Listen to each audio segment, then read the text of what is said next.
Now that is how Apple's AirTags, these little trackers, are designed to work at a high level. They're supposed to let you find your keys or your bags, pretty much anything you'd want to find if you lost it. They're designed to help you track and recover those.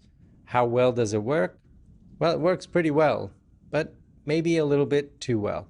Hi everybody, Fox Nomad here, and today I want to help you travel smarter by showing you Apple's new AirTags. They were just released a few weeks ago, and they're essentially Bluetooth trackers that have a big advantage over the competition and a slightly better advantage over just regular old luggage tags, provided you use them wisely.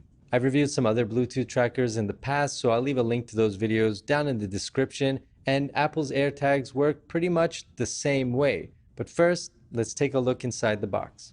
Inside, you get 3 pieces of paper you won't read either, then voila, the AirTag is right there in the middle. The packaging looks a little like a lock. Do you see it? Anyway, that's basically it. Just make sure when you remove all the wrapping that you pull this tab out too. It's what activates the AirTag by connecting the little CR2032 battery inside. That battery, by the way, will give you roughly 1 year of battery life and is replaceable.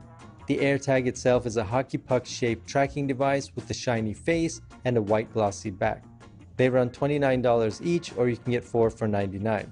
There aren't any colors to choose from, so if you get an AirTag right now, it's gonna look just like this one. But if you do want to personalize it just a little bit, you can have it engraved by Apple